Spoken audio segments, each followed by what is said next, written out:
I'm back. I'm back, and I'm better than ever. Who would have thought, right? After last week's complete disaster, I've decided to front up again for another round 2. So, look, fair to say last week was not a good time for me. Feeling a little irked, or at least like irked adjacent, and then these guys bringing their bad vibes? Bro, I'm straight up not having a good time. Nonetheless, this is round 2. Richmond Tigers take on Port Adelaide at Adelaide Oval on Saturday afternoon. So let's have a look at the Tigers team and some of the stories heading into the week.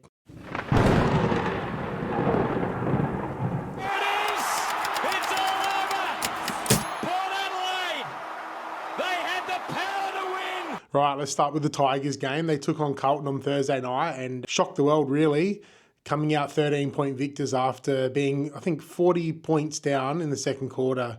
Absolute massive effort, really. They bring in 3 debutants in number 1 pick Lawler, Harry Armstrong and Luke Trainer, and their energy and willingness to play and never give up against Carlton was one of the main reasons why they knocked the Blues off. Jack Ross was best on in my eyes. He really shocked everyone as well with his performance, 28 disposals. He was by far the best midfielder, used a lot better than the likes of Taranto and Hopper. Toby Nankervis, he was a big one. He went up against Tom De Koning, and although Tom De Koning had a great game, Nankervis had 20 plus touches, 35 hit-outs and 2 massive goals. Can't go past big snags. Sammy Lawler on debut, 18 touches and 2 goals. He was fantastic.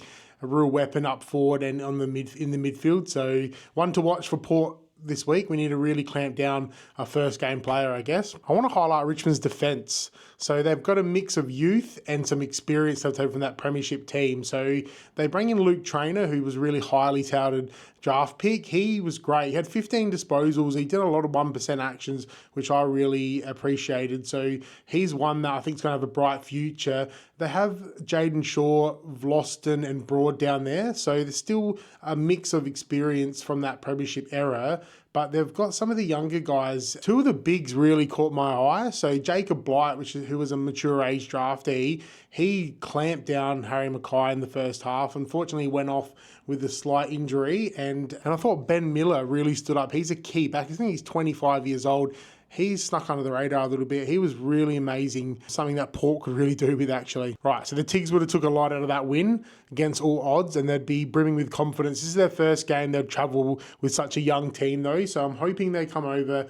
Port are really licking their wounds, ready to turn it all around from that disgusting loss to Collingwood, and we give them a good showing. A couple of big stories leading to this week. So Kenny headed the media with a press conference, and I think he held himself well.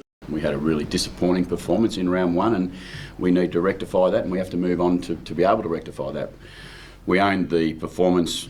We're really disappointed now in our performance, but let's be really clear. We played a really bad game of football, and the only way we can fix that is to get back to work. What would you say to those fans who are already calling for that transition to happen already, to give them some confidence that their responsibility is to go and support their team, and I hope they continue to support their team all the way through. Our responsibility internally is to make sure we manage the club to succeed for the future, and that's what we'll always do. We'll always look after the club the right way. Football, and if you don't bring your best, you'll get beaten badly, or you can have some unbelievable wins.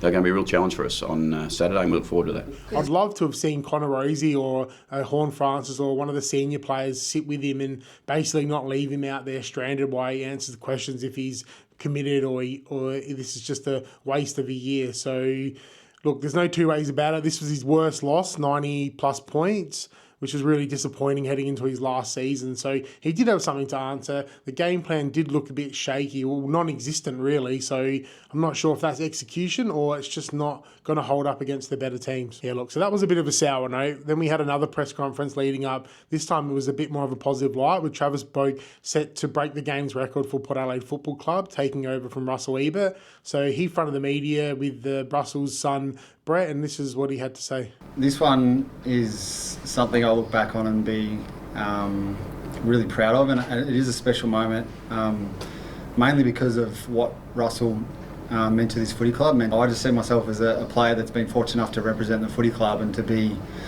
next to the names like Russell Ebert is pretty special. Yeah, I mean, the motivation comes from wanting to respond from last week. It was really disappointing.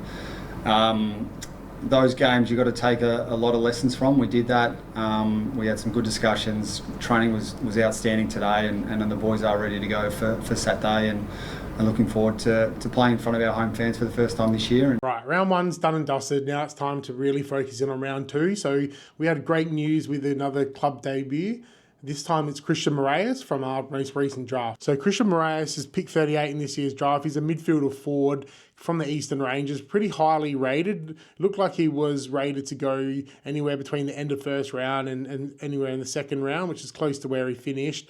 Bulldogs were pretty hot on him pre-draft, so when Port called his name out, I was quietly excited. Didn't quite expect him to be debuting this early, but he's known for his gut running and his ability to run all day and attack the footy, so we really need that this weekend. Right, so let's have a look at the team name. So the big one obviously is Jeremy Finlayson out, so egg on my face. I just really wanted that to be the guy to change all our fortunes. It wasn't to be. After looking at the footage of the Collingwood game, it was undeniable. His defensive efforts were trash, really. He gave up halfway through the game and he just jogged, and that was really disappointing. So I can handle a loss, but a loss like that with players putting effort like that in is just crap. It's just the one change. Finlayson out, Moraes in. Let's have a look at the team. We've got Lockie Jones in a back pocket, Alir, Jace Burgoyne in the other pocket, Logan Evans at a half-back, Bergman named at centre-half-back, and Kane Farrell. So straight off, that this is a really shorter defensive unit. I think we have the mindset to have a smaller, more dynamic defence this weekend. Let's really focus on our effort and just cohesion as a back six, because they really let us down on the weekend. I'm hoping with Finlayson out and some fresh blood in there, we can really turn it all around this week. So for our midfield, we've got Boki on the wing, Rosie in the centre, Jackson Mead on the other wing. Our followers are Jordan Sweet, Rucking, Horn Francis and William Drew. So again, statistically, our midfielders looked all right, but we got beat around the ball. We got beaten every facet on the weekend. So I just want to see a strong Port Adelaide midfield showing where we dominate clearance, possession is good, and we run both ways. That's the big one. We need our midfielders to run both ways and help defence out. Okay, let's look at our forward line. So we've got Peps, Georgiades and Willie Rioli on the half forward line, Darcy Byrne-Jones, Lukosius and Richards in the forward pocket. So on first look, that's a pretty talented forward line. Do we have the big grunt that we need in maybe an Ollie Lord? I don't think so. And if we do get caught out like we did last week, it didn't look good. Mind you, Georgiades had an absolute stinker. I don't think that's going to happen again this week. I think he'll bounce back. Lukosius was a bit hit and miss. I think he is a real benefactor of a team that plays well. So if Port can play well and move the ball better, I think he should have a good showing. All right, and on the bench, we got Joe Berry, Josh Sin, Ryan Burton, Moraes, Ollie Wines. So one of these guys are going to have to be the starting sub. My guess would probably be a Moraes or a Burton. We'll wait and see on that one. All right, Port supporters, we are one night away from the game. What do I want to see? I just want to see effort, intensity, and I want to see us at least try and move the ball better than what we did on the weekend and try and implement some of these supposed changes that we were supposed to make. I'm definitely still a little bit flat when it comes to thinking us as a legitimate contender. So what I need to do is just take it week by week.